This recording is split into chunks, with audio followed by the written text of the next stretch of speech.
Hello to all class. Hope you all are good and doing good with your subject also. So आज का जो हमारा topic है वो है मैक्सिमा मिनिमा एप्लीकेशंस उसकी डिस्कस करनी है हमने, और पार्ट 4 आपको ये लिखा हुआ नजर आ रहा है। इसका मतलब हमने इसकी 3 वीडियोस डिस्कस कर ली हैं। जो ये एप्लीकेशन का टॉपिक है इंपॉर्टेंट है, ये आपको पहले भी हमने डिस्कस किया है। 6 मार्क्स का क्वेश्चन आएगा बोर्ड में इसका, और आज हम वैसे कुछ क्वेश्चन डिस्कस करेंगे जो कि बोर्ड में आ चुके हैं। वहां से आपको आइडिया हो जाएगा किस तरह का क्वेश्चन आते हैं। सो स्टार्ट करते हैं हम। जो हमारा फर्स्ट क्वेश्चन है वो है show that the volume of the greatest cylinder which can be inscribed in a cone of height h and semi vertical angle alpha is 4/27 pi h cube tan square alpha. So हमने क्या करना है, अब इसको statement को छोटे छोटे parts में रीड करो। Volume of the greatest cylinder, cylinder के वॉल्यूम को आपने मैक्सिमाइज करना है। Volume of the greatest cylinder, तो सिलेंडर के वॉल्यूम को मैक्सिमाइज करना है। और वो जो सिलेंडर है वो किस में बना है, कोन में बना है। कोन की हाइट क्या है h, और उसका एंगल क्या है, सेमी वर्टिकल एंगल अल्फा। और ये भी आपको बताया गया था कि जो आपकी डायमेंशंस हैं, जो हमें गिवन है डायमेंशंस, वो एक कांस्टेंट की तरह बिहेव करते हैं हमारे साथ। तो h और r दोनों क्या होंगे हमारे लिए, h और अल्फा क्या होंगे, कांस्टेंट होंगे। और लास्ट में आपको क्या बोला गया है कि जो ये वॉल्यूम है, volume of the greatest cylinder जो कि कोन के अंदर बना हुआ है, जिसकी हाइट h और सेमी वर्टिकल एंगल अल्फा, वो क्या होना चाहिए, 4/27 pi h cube tan square alpha. इस वॉल्यूम को लास्ट में हमने ये भी प्रूफ करना है। तो हमारे 2 टारगेट्स है, एक तो वॉल्यूम को मैक्सिमाइज करना है और वॉल्यूम को लास्ट में इसके इक्वल प्रूफ भी करना है। तो स्टार्ट करते हैं हम अपने क्वेश्चन को। सो क्वेश्चन में सबसे पहले तो देखिए आपको फिगर मेंटेन करनी है उसकी। तो ये हमने यहाँ पर फिगर बना लिया उसका। हमने अब कोन की डायमेंशंस को स्मॉल अल्फाबेट से रिप्रेजेंट किया, small h and small r। ये कोन के लिए हो गया। Capital H and capital R ये हमने सिलेंडर के लिए मेंशन किया है हुआ है यहाँ पर। बाकी जो आपको ये पॉइंट्स नजर आ रहे हैं ये आप एक बार देख लेना। अब स्टार्ट करोगे तो आपका टारगेट क्या था कि आपने वॉल्यूम को क्या करना है, मैक्सिमाइज। और वॉल्यूम किसके वॉल्यूम को, सिलेंडर के। और सिलेंडर के वॉल्यूम का फॉर्मूला क्या होता है, पाई r स्क्वायर h। ये होता है ना, पाई r स्क्वायर h होता है हमारे सिलेंडर के वॉल्यूम का फॉर्मूला। और यहाँ पर हमारी जो डायमेंशन है सिलेंडर की वो कैपिटल है, तो ये हो जाएगा पाई r square h capital dimension में। इसको हमने करना है मैक्सिमाइज, ये हमारा है वॉल्यूम। अब बेटे अगर इसको मैक्सिमाइज करना है, ये हमने लास्ट वीडियो में भी बताया था कि आप कभी भी मैक्सिमाइज के लिए तो वही डेरिवेटिव लोगे, इक्वल्स टू 0 रखोगे, वहां से वैल्यूज आएंगी, डबल डेरिवेटिव करोगे। बट डेरिवेटिव से पहले हमेशा आपने एक ही वेरिएबल में कन्वर्ट करना है। तो आपके पास यहाँ 2 वेरिएबल हो गए r और h, तो हमें किसी एक वेरिएबल में कन्वर्ट करना है। और कन्वर्ट करना है तो इसके लिए आपको कोई ना कोई रिलेशन निकालना पड़ेगा। तो आओ उस रिलेशन को आप डिस्कस करते हैं। रिलेशन क्या बनाया हमने, ये देखिए बेटे, ट्राइंगल ADE, जो ये ट्राइंगल नजर आ रही है आपको यहाँ पर मैंने जो मेंशन किए हैं। अगर इस ट्राइंगल को आप देखोगे, इस ट्राइंगल में DE अपॉन AD करोगे, एंगल के सामने वाली साइड परपेंडिकुलर होती है, तो DE अपॉन AD क्या हो जाएगा, perpendicular upon base which is tan। तो tan alpha equals to DE upon AD, ये हमने यहाँ लिख दिया है। DE की वैल्यू क्या है, DE ये आपके पास रेडियस है सिलेंडर का which is capital R, and AD is the, AD क्या होगा, AD कैसे निकालोगे आप, ये देखो, ये टोटल जो टर्म आपको यहाँ पर ये इतनी गिवन है, ये टर्म ये है कैपिटल स्मॉल h, यहाँ नजर आ रही है, ये स्मॉल h है। और ये क्योंकि ये हाइट है कोन की, ये इतनी, ये क्या है कैपिटल H, क्योंकि ये सिलेंडर की हाइट है। तो हम अगर स्मॉल h में से कैपिटल H सब्ट्रैक्ट करेंगे तो हमें क्या मिल जाएगा, AD, ये हमें मिल जाएगा। सो AD की वैल्यू कितनी हो जाएगी, स्मॉल h, इसकी वैल्यू कितनी हो जाएगी, small h minus capital H। यहाँ पर हमने AD की वैल्यू पुट कर दी, तो tan अल्फा हमें मिल गया R upon small h into capital H। यहाँ से अब वैल्यू फाइंड आउट कर लेते हैं हम। यहाँ से जब आपने वैल्यू फाइंड आउट की तो यहाँ से हो जाएगा capital R equals to small h minus capital H into tan alpha. ये एक रिलेशन बन गया ना, इसको हमने 1 मार्क कर दिया है। बस इसी रिलेशन की हमें जरूरत थी। अब आ जाओ आप अपने फॉर्मूले पर, पाई r स्क्वायर h, और इसमें r की ये वाली वैल्यू पुट कर दो जो हमने फाइंड आउट की है। यहाँ पर हमने ये वैल्यू पुट कर दी, ये आपको नजर आ रही है वैल्यू पुट की हुई। बस वैल्यू पुट करने के बाद तो अब आपका काम खत्म। जब आप ये वैल्यू पुट कर दोगे तो ये पूरा का पूरा रिलेशन अब किस में नजर आ रहा है, स्मॉल h कैपिटल H और अल्फा में। स्मॉल h और अल्फा हमारे लिए कांस्टेंट है, ये हमें क्वेश्चन की स्टार्टिंग में ही पता चल गया था। तो वेरिएबल क्या है इस पूरी इक्वेशन में, वेरिएबल है कैपिटल H। बस अभी जो हमारी वेरिएबल टर्म है उसके विद रिस्पेक्ट टू हम डेरिवेटिव स्टार्ट कर देंगे। बट उससे पहले हमने इसको थोड़ा सा सिंप्लीफाई कर लिया। ये स्क्वायर है, स्क्वायर ओपन कर लेंगे इसके लिए। ये सारी कैलकुलेशन आप देख लेना बेटा, कैपिटल H को अंदर मल्टीप्लाई किया है। अब स्टार्ट करो इसके डेरिवेटिव से। जब हमने इसके डेरिवेटिव से स्टार्ट किया तो ये कांस्टेंट टर्म थी, ये सेम, यहाँ डेरिवेटिव कर लिया, h square 3h square minus 4h and capital H, ये डेरिवेटिव आ गया। और उसके बाद क्या करना होता है, आपने इस डेरिवेटिव को 0 के इक्वल सब्स्टिट्यूट करना होता है। इसको 0 के इक्वल पुट कर दिया तो हमारे पास यहाँ तक आगे टर्म और ये आगे, तो इसको क्या करना है, फैक्टराइज। ध्यान रहे किसकी वैल्यू निकालने में आप इंटरेस्टेड हो, कैपिटल एच की, क्योंकि कैपिटल एच के विद रिस्पेक्ट टू डेरिवेटिव हो रहा है। तो बस अब इसकी वैल्यू फाइंड आउट करते हैं, अब इसके फैक्टर बनाते हैं। देखो अब फैक्टराइज करने के लिए उसको हमने क्या किया, यहाँ पर ये टर्म बन जाएगी जब आप इसको फैक्टराइज कर लोगे पूरी टर्म को। और फैक्टराइज होने के बाद जो आपका क्वेश्चन है उससे हमें वैल्यूज क्या मिलेंगी, small H equals to 3 times of capital H and small H equals to capital H. अब अगर स्मॉल एच कैपिटल एच के इक्वल है, इसका मतलब हाइट ऑफ कोन और हाइट ऑफ सिलेंडर तो दोनों सेम ही होगी, तो कंस्ट्रक्शन कैसे हो सकता है, सिलेंडर कोन के अंदर थोड़ी बन सकता है अगर दोनों की हाइट सेम है। तो ये पार्ट तो रिजेक्ट हो जाएगा, ये तो पॉसिबल ही नहीं है। तो हमें सिर्फ रिक्वायर्ड वैल्यू क्या मिली, small H equals to 3 times of capital h. ये आपकी रिक्वायर्ड वैल्यू, इसको ध्यान रखना। फर्स्ट डेरिवेटिव हो गया, इक्वल्स टू 0 भी रख लिया। उसके बाद नेक्स्ट क्या स्टेप होता है, डबल डेरिवेटिव करना। ये था हमारा फर्स्ट डेरिवेटिव। अब इसको फिर से डिफरेंशिएट कर दो। अगर हमने फिर से डिफरेंशिएट किया तो हमें ये मिल जाएगी टर्म, और डिफरेंशिएट होने के बाद हमने जो ये वैल्यू फाइंड आउट की है इसको पुट करना है ना। जहां पर आपको कैपिटल एच नजर आ रहा है उसकी जगह पुट कर दो स्मॉल एच अपॉन 3, ये पुट कर दिया। सॉल्व होकर ये नेगेटिव आ गया, इसका मतलब डबल डेरिवेटिव नेगेटिव है, तो ये क्या रिप्रेजेंट हो रहा है, मैक्सिमा। किसको आप, किस चीज का डबल डेरिवेटिव था, वॉल्यूम का। किसका वॉल्यूम था, कौन, सिलेंडर का। इसका मतलब सिलेंडर का वॉल्यूम क्या है आपके पास, मैक्सिमम है। और वो मैक्सिमम कब है, जब ये टर्म है H equals to small H equals to 3 times of capital H. इसमें से कैपिटल एच की वैल्यू निकाल के हमने यहाँ दिखा दी है। एक पार्ट आपका प्रूफ हो गया है कि हमारा जो वॉल्यूम है सिलेंडर का वो मैक्सिमम हो गया है। सेकंड पार्ट का क्या था, याद है सेकंड पार्ट क्या था, सेकंड पार्ट ये था आपका पार्ट, आपने जो करना था सेकंड पार्ट ये, कि आपने बताना है कि जो वॉल्यूम ऑफ सिलेंडर है वो इतना आना चाहिए। बस अब इसमें हम वैल्यूज पुट कर देंगे। वॉल्यूम ऑफ सिलेंडर आपका ये था पाई आर स्क्वायर एच, इसमें आप कैपिटल आर की वैल्यू भी पुट करो और कैपिटल एच की वैल्यू पुट करो। कैपिटल एच की वैल्यू हमें मिल चुकी है यहाँ से। कैपिटल एच जब हमने इसको 0 के को रखा था तो वो आ गया था स्मॉल एच अपॉन 3। अब बची किसकी वैल्यू है जो आपने फाइंड आउट करनी है, वो वैल्यू बच रही है इसकी, कैपिटल आर की वैल्यू बच रही है। और कैपिटल आर की वैल्यू कहाँ से आती है, जो आपने ये रिलेशन बनाया होगा। अब तो थोड़ा सा अब आप कंफर्टेबल भी फील कर रहे होगे क्योंकि हमने एक वीडियो बना ली इसकी। तो यहाँ पर आप पुट कर दो वैल्यू। यहाँ पर आप जो वैल्यू पुट करोगे, यहाँ पुट करोगे एच अपॉन 3, उससे आपके पास कैपिटल आर की वैल्यू आ जाएगी। देखो कितनी आती है वो कैपिटल आर की वैल्यू, जब हमने सॉल्व कर लिया ये आ गया आपके पास। यहाँ पर सॉल्व किया आपने, वैल्यू पुट कर दी एच अपॉन 3, ये सॉल्व होकर इतना आ गया। अब कैपिटल आर और कैपिटल एच दोनों की वैल्यू फॉर्मूले में पुट कर दो। ये था हमारा फॉर्मूला, यहाँ पर हमने दोनों की वैल्यू सब्स्टिट्यूट कर दी। सॉल्व होकर तुम्हें मिल जाएगा तुम्हारा required answer. Come to the next question. Yes, next question. Show that the height of the cylinder of the maximum volume that can be inscribed in a sphere of radius r sphere of radius r is 2r upon root 3. Also find the maximum volume. So अब ये sphere बनाया है हमने। Sphere के अंदर क्या construct किया है, सिलेंडर। स्फीयर का रेडियस क्या है, कैपिटल आर। अब ये गिवन है तो इसका मतलब ये क्या है, कांस्टेंट। और हमने प्रूफ करना है कि एक तो height of the cylinder of maximum volume, volume को मैक्सिमाइज करना है हमने सिलेंडर के, that can be inscribed in a sphere of radius R is 2r upon root 3। तो ये जो हाइट होनी चाहिए सिलेंडर की लास्ट में क्या आना चाहिए, 2r upon root 3। Also find the maximum volume, और मैक्सिमम वॉल्यूम भी हमने फाइंड आउट करके देना है। स्टार्ट करो क्वेश्चन को। यहाँ शेप आपके सामने बनाई हुई है हमने। डायमेंशंस पहले मेंशन कर लिए हमने, सिलेंडर की डायमेंशन को स्मॉल एच और स्मॉल आर से मेंशन कर लिया, रेडियस एंड हाइट। और कैपिटल आर हमारे पास क्या है, रेडियस ऑफ द स्फीयर। अब सेंटर तो यहीं पर ही आएगा, जो हमारा ऑल्टीट्यूड होगा सिलेंडर का उसी पर स्फीयर का सेंटर लाई करेगा। ये आपको पता है ज्योमेट्री की प्रॉपर्टी है। अब बेटे यहाँ पर ध्यान दो, ये टोटल है कैपिटल स्मॉल एच था, और जो ये सिलेंडर का स्फीयर का सेंटर है ये मिड पॉइंट पर ही लाई करेगा। इसका मतलब ये हाफ कितना हो गया, एच अपॉन 2। ये एच अपॉन 2 है, ये आर है, ये कैपिटल आर है। तो हम अगर इस पर पाइथागोरस थ्योरम अप्लाई करेंगे तो एक कोई ना कोई रिलेशन मिलेगा ना। और रिलेशन क्यों फाइंड आउट करना होता है, क्योंकि हमें कन्वर्ट करना होता है टर्म्स को। अब मैक्सिमाइज किसको करना था आपने, मैक्सिमाइज हमने करना था वॉल्यूम को। और वॉल्यूम का फॉर्मूला क्या होता है इसका, पाई आर स्क्वायर एच। ध्यान है ना, ये होता है वॉल्यूम का formula, pi R square H cylinder के। सो आपको आर और एच दो टर्म्स हैं, इनमें से किसी एक को कन्वर्ट करना है। कन्वर्ट करने के लिए पहले तो एक ये रिलेशन देख लो जो आपको यहाँ नजर आ रहा है।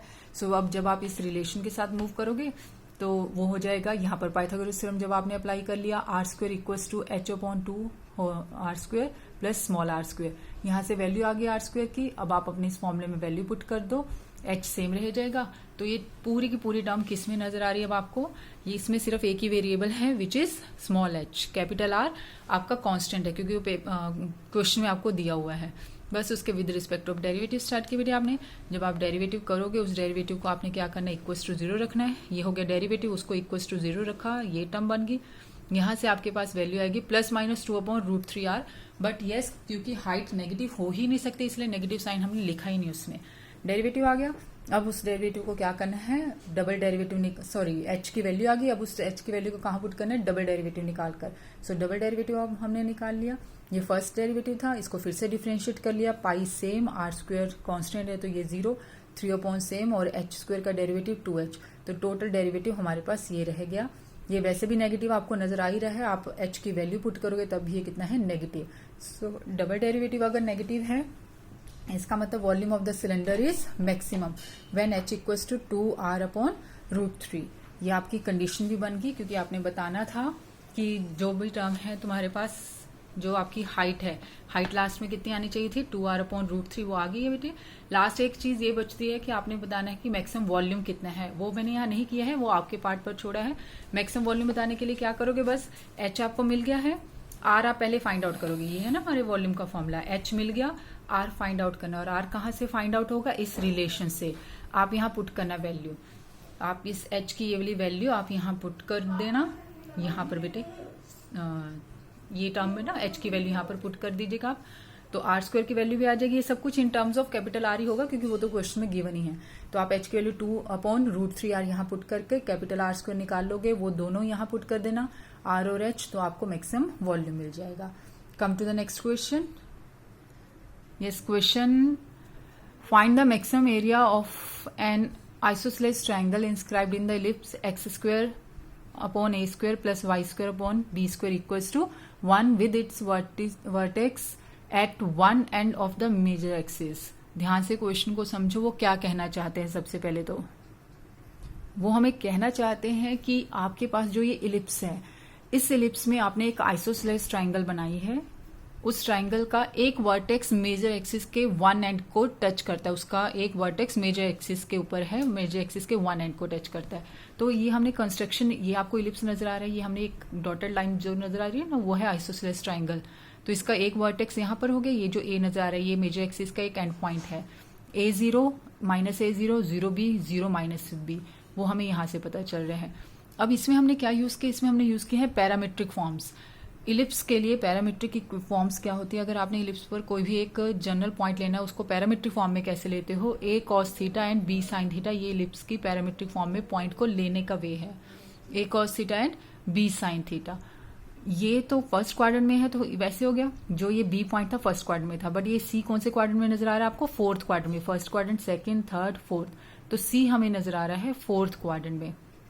और अगर सी फोर्थ क्वाड्रेंट में है, इसका मतलब फोर्थ क्वाड्रेंट में एक्स कोऑर्डिनेट तो पॉजिटिव होता है, बट वाई कोऑर्डिनेट क्या हो जाएगा, नेगेटिव हो जाएगा। तो जो ये a cos theta and b sine theta है, यही पॉइंट क्या बन जाएगा, a cos theta minus b sine theta. मिल गया आपको। ध्यान रखना बेटे, ये इलिप्स की पैरामीट्रिक फॉर्म में हमने इस क्वेश्चन को किया है। सो अब जब आपको पॉइंट मिल गए, अब इसके बाद आपका काम इजी, अगर आपने पैरामीट्रिक इक्वेशन से समझ ले इसको कैसे बनाना है। अब हमारे पास फॉर्म एरिया होता क्या, किसी भी ट्राइंगल का एरिया क्या होता है, half into base into height. ये हमारे पास फॉर्मूला होता है ट्राइंगल के एरिया का, half into base into height. तो जब आप यहाँ पर बेस और हाइट की डिस्कशन करोगे तो हमारे लिए हाइट तो हो जाएगा ये वाला पॉइंट, ये पूरी हो जाएगी हाइट, और बेस कितना हो जाएगा, BC, ये हमारे पास हो जाएगा BC। और ये भी हमें पता है कि ये आइसोसेलेस ट्राइंगल है, इसका मतलब जब आप ये ऑल्टीट्यूड ड्रॉ करोगे तो 100% ये क्या होना चाहिए, मिड पॉइंट होना चाहिए। ये भी हमें समझ में आ गया है। चलो, अब जो ये BC है, BC तो हमें डायरेक्टली मिल जाएगा। ये वाला पॉइंट कितना है, चाहे आप इन दो पॉइंट्स के बीच में डिस्टेंस फॉर्मूला लगा लो, अगर और भी शॉर्ट करना है तो यहाँ से मिल जाएगा हमें। ये है B cos थीटा, क्योंकि ये वाई कोऑर्डिनेट, ये वाला जो है सपोज इस पॉइंट को हम D से रिप्रेजेंट कर देते हैं, तो ये वाला जो BD है वो क्या हो जाएगा, B sin थीटा है, B cos थीटा नहीं, सॉरी वो मैंने गलत बोला था। BD जो है ये क्या है, B sin थीटा है। और जो DC है, क्योंकि ये भी वाई कोऑर्डिनेट को ही रिप्रेजेंट करे ना, माइनस B sin थीटा है। और अगर लेंथ लोगे तो लेंथ वाइज ये टोटल कितना हो जाएगा, 2B sin थीटा। तो हमें मिल गया इसका बेस हमें मिल चुका है, वो है 2B sin थीटा, जो ये BC है। यहाँ पर हो जाएगा बेस ठीक बेटा, 2B sin थीटा। अब आ जाओ हाइट पर, ये हाइट हमने मेंशन किया, ये ना मैंने आगे पीछे लिख दिया, ध्यान रखना। बेस की वैल्यू ये है 2B sin थीटा, और ये हाइट आगे यहाँ लिख दी गई है। अब आ जाओ इस हाइट पर, ये चाहिए हमें AD, ये वाली हाइट चाहिए। ये टोटल क्या है, अगर हम ये वाला पॉइंट निकाल लें, ये ओ अगर ले लेते हो क्योंकि ये हमारे ओरिजिन से ही निकलेगा, तो ये जो पॉइंट है ये ओ ए किसके इक्वल है, ए के इक्वल है, ओ ए किसके इक्वल है, ए। ये टोटल डिस्टेंस क्या है, ए। और जो ये ए डी है, ये हमें चाहिए, ये कैसे आ जाएगा। अब अगर ये ओ ए अगर तुम्हारा ए है, ओ डी कितना है, ओ डी क्या हो जाता है हमारा इस पॉइंट का एक्स कोऑर्डिनेट, वो क्या है ए कॉस थीटा। तो ओ डी हमें पता है ए कॉस थीटा है, तो इसका मतलब जो आपका ये ए डी है, ए डी कैसे मिलेगा, ए ओ माइनस ओ डी। इस पूरे में से अगर हम इसको माइनस कर देंगे तो ये मिल जाएगा हमें, ये पूरा है ए और ये कितना है ए कॉस थीटा, तो इसका मतलब ए डी कितना हो जाएगा, ए माइनस ए कॉस थीटा। समझ में आ गया बेटा। ये ध्यान से एक बार इसको रिवर्स करके सुना और कम समझ में आएगा कि कैसे बनाई ये टर्म्स। तो बस बेस में मिल गया, हाइट भी मिल गया। अब हमारा क्वेश्चन इजी है क्योंकि अब तो सिर्फ एक ही वेरिएबल है, वो कौन सा है, theta. With respect to theta हमने करना है। इसमें से ए कॉमन आ गया, इसमें से 2b कॉमन आ जाएगा, तो आपके पास ये हो जाएगा A B 1 minus cos theta and sine theta. अब इसको डिफ्रेंशिएट करना स्टार्ट किया with respect to theta, product rule लगा लेंगे, ये प्रोडक्ट रूल किया, यहां तक आपका क्वेश्चन आ जाएगा। इसको थोड़ा सा सिंप्लीफाई किया हमने, कैसे किया उसको सिंप्लीफाई, ये ए बी सेम है, कॉस थीटा हो गया। इसमें से अगर आप इस टर्म में से माइनस कॉमन ले लोगे तो हो जाएगा cos square theta minus sine square theta, और cos square theta minus sine square theta क्या होता है, कॉस 2 थीटा। ये जो टर्म है वो किसके इक्वल हो जाएगी, कॉस 2 थीटा। ये आपको फॉर्मूला पता है ट्रिग्नोमेट्री का। बस अब ये आ गया आपका फर्स्ट डेरिवेटिव, इतना ध्यान रखना। अब इस फर्स्ट डेरिवेटिव को इक्वल टू 0 रखना होता है, हमारा नेक्स्ट टारगेट होता है इसको इक्वल्स टू 0 रखना। तो हमने इस टर्म को इक्वल्स टू 0 मेंशन किया। यहां से अब जब आपने टर्म बनानी है, ए भी तो दूसरी तरफ चला गया, इसका मतलब cos 2 theta and cos theta equals to 0 हो गया, ये टर्म हो जाएगी। So cos theta equals to cos theta आ जाएगा, ये टर्म इक्वल्स टू 0 होगी। यहां तक आ गया आपकी टर्म। अब इसको सिंप्लीफाई करने के लिए हमने क्या किया, cos 2 थीटा का फॉर्मूला पुट कर दिया 2 cos स्क्वायर थीटा माइनस 1। वो आप यहां पर भी कर सकते थे। इसको ये वे में कन्वर्ट करने का रीजन था क्योंकि डबल डेरिवेटिव भी तो हमने करना ही है ना, तो मैंने वैसे बनाया था। अब सिंप्लीफाई करने के लिए cos 2 थीटा का formula 2 cos square theta minus 1 लिखा, ये सेम लिख लिया। यहां से ये टर्म आप cos थीटा अगर आप दूसरी तरफ ले आओगे तो ये इक्वेशन बन गई। ये इक्वेशन किसमें है, cos थीटा में। इसके फैक्टर बना लिए, फैक्टर बना के हमें दो वैल्यूज मिल गई, -1/2 एंड 1। अब अगर cos थीटा 1 है, cos 1 कब होता है, जब इसकी वैल्यू थीटा, जब हमारा एंगल या तो 0 डिग्री हो या 2 पाई हो। अगर 0 डिग्री है, अगर थीटा है ही 0 डिग्री, तो इसका मतलब तो इलिप्स की कंस्ट्रक्शन ही नहीं हो सकती ना। अगर थीटा अगर 0 डिग्री है तो इलिप्स के अंदर इस आइसोसेलेस ट्रायंगल की कंस्ट्रक्शन ही नहीं हो सकती। इलिप्स की तो हो सकती है बट आइसोसेलेस ट्रायंगल कोई भी एक पॉइंट फिक्स हो गया, हमेशा थीटा 0 रहा, तो फिर आइसोसेलेस ट्रायंगल की कंस्ट्रक्शन हो ही नहीं सकती है। और अगर ये 2 पाई है तब भी नहीं कंस्ट्रक्शन हो सकती। इसका मतलब जो ये 1 मिला है हमें, ये हमारा 1 किसी भी काम का नहीं हमारे लिए, तो हम किसको यूज करेंगे, -1/2। इसको हमने यूज करना है। थीटा की वैल्यू कितनी हो जाएगी, 2 पाई/3। ये समझ में आया क्यों हो जाएगी थीटा की वैल्यू ये वाली। देखो आपके पास क्या हो गया, cos थीटा इक्वल्स टू -1/2 है। इसका मतलब cos theta equals to minus same रहा, ये हो जाएगा cos π/3 पर होता है ये। So cos theta equals to minus same रखा, 1/2 होता है π/3 पर। अब नेगेटिव को एडजस्ट करना, नेगेटिव कौन से क्वाड्रेंट में होता है, cos सेकंड क्वाड्रेंट में। थर्ड में भी होता है बट जो हमें पहले मिल जाता है हम इसी को यूज कर लेते हैं। और सेकंड क्वाड्रेंट 180 माइनस थीटा, तो ये हो जाएगा cos 2 π/3।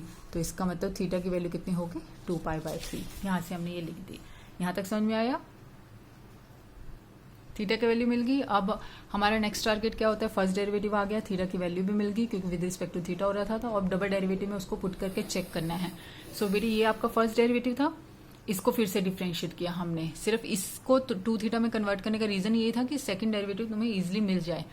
तो ये हो गया हमारे पास फर्स्ट डेरिवेटिव, सेकंड डेरिवेटिव आ गया। अब हमने वो पॉइंट पुट करना है, क्या निकाला था हमने थीटा, 2 π/3। तो जहां जहां थीटा है वहां पर 2 π/3 पुट कर दिए, ये हो जाएगा माइनस साइन 2 π/3, ये हो जाएगा 2 sign 2 into 2 π/3 which is 4 π/3।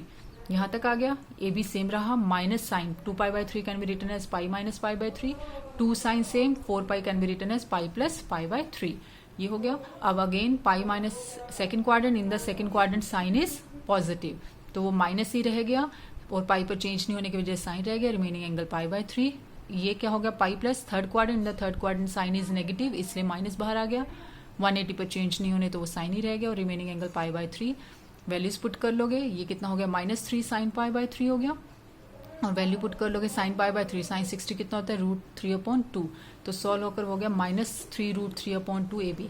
Negative है, ये नेगेटिव है, इसका मतलब जो आप ये एरिया फाइंड आउट करे थे, एरिया को डिफरेंशिएट किया था ना हमने, डबल डेरिवेटिव, एरिया का डबल डेरिवेटिव नेगेटिव हो गया तो एरिया मैक्सिमम है। और कब मैक्सिमम है एरिया?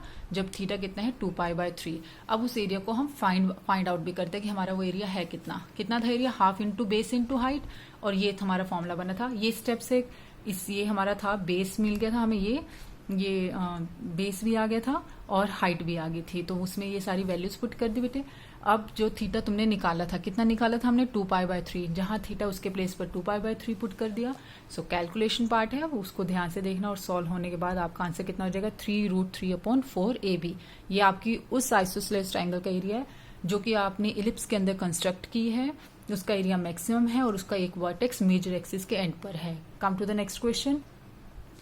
यस बेटे, अब जो आपका क्वेश्चन है ये आपको नजर आ रहा है, ये बोर्ड में था 2007, 2010, 2018। पिछले क्वेश्चंस भी ऐसे नहीं कि मैंने ईयर्स नहीं मेंशन किए, तो आप ध्यान से देखिएगा, सब बोर्ड क्वेश्चंस ये जो आज हम डिस्कस कर रहे हैं। स्टेटमेंट बस ध्यान से पढ़ने की जरूरत होती है, मुश्किल कुछ नहीं होता इनमें। क्या बोल रहे हैं वो? An open tank with a square base. अब एक टैंक है, उसका स्क्वायर बेस है। स्क्वायर बेस है तो इसका मतलब ये देखो, ये जो नीचे नजर आ रहा है ना, ये बेस है। स्क्वायर बेस है तो ये साइड भी एक्स होगी, ये साइड भी एक्स होगी, ये भी एक्स है, ये भी एक्स है, ये नीचे वाली टर्म बेस है। And vertical side is to be constructed from a metal sheet so that to hold a given quantity of water. ये समझ में आ रहा है? गिवन क्वांटिटी ऑफ वाटर, इसका मतलब क्या है? वो जो टैंक है वो एक गिवन क्वांटिटी ऑफ वाटर को होल्ड करके चल रहा है। इसका मतलब वो टैंक के अंदर आप एक फिक्स्ड अमाउंट ही डाल रहे हो, फिक्स्ड अमाउंट है तो इसका मतलब उसका वॉल्यूम फिक्स्ड है। यहाँ पर ये कहना चाहते हो गिवन क्वांटिटी ऑफ वाटर का मतलब है कि इस टैंक का वॉल्यूम फिक्स्ड है। टैंक का वॉल्यूम आपको गिवन है तो जो गिवन हो गया वो कांस्टेंट हो गया, तो इसका मतलब हमारे लिए इस टाइम कांस्टेंट टर्म क्या है? Volume. Show that the cost of the material which will be least when depth of the tank is half of its width.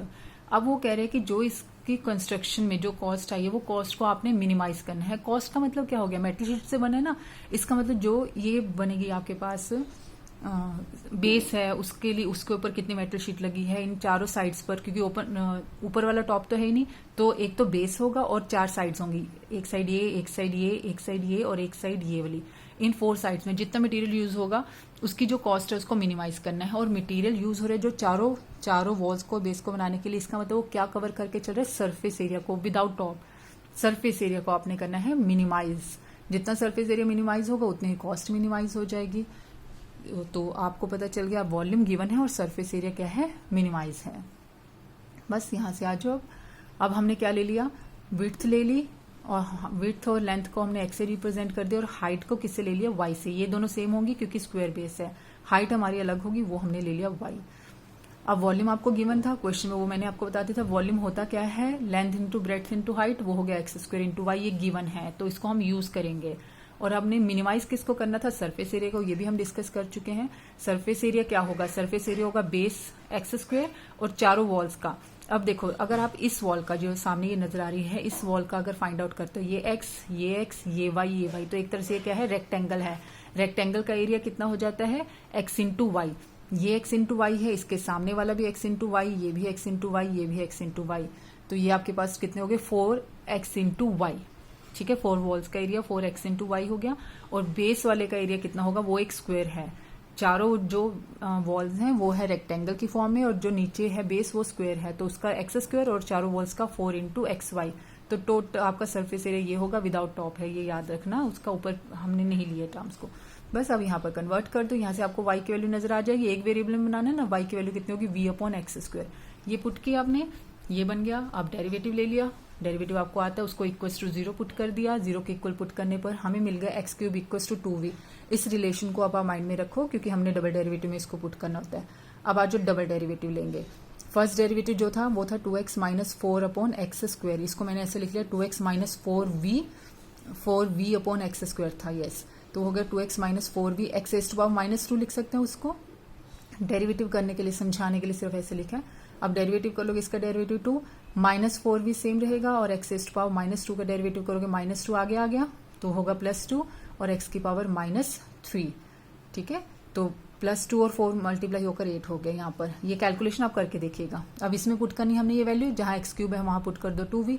Positive आ गया, डबल डेरिवेटिव पॉजिटिव, इसका मतलब सरफेस एरिया क्या है, minimum. और surface area अगर minimum है तो जो मटेरियल यूज हो रहा है वो उसकी लीस्ट कॉस्ट हमें यूज हो जाएगी, मिनिमाइज करना था वो हो गया।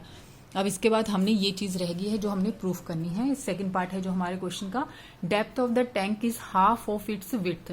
डेप्थ मतलब y, जो y है वो क्या होना चाहिए, half of its width. Width क्या है, x है, तो y इक्वल्स टू x/2, ये रह गया प्रूफ करना।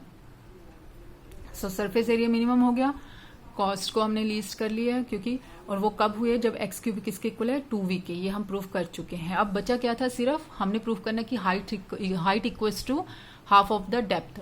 उसके लिए अब आ जाओ रिलेशन में वैल्यूज पुट करते हैं। हमें फर्स्ट हमारा ये बना था v इक्वल्स टू x²y, ये हमने लास्ट में लिखा हुआ है।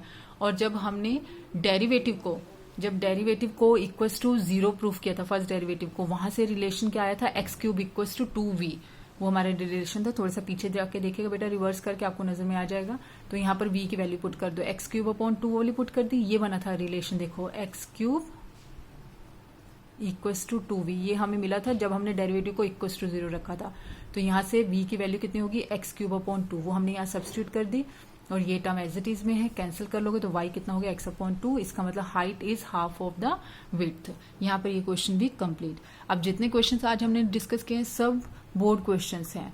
ऐसे ही और भी हो सकते हैं बेटे, आप प्रैक्टिस करो। मुश्किल कुछ नहीं है, सिर्फ और सिर्फ आपकी प्रैक्टिस है जो इसको इजी बना सकते हो, और कुछ भी नहीं। तो आप प्रैक्टिस करो, जो डाउट्स हो वो मेरे से डिस्कस करो।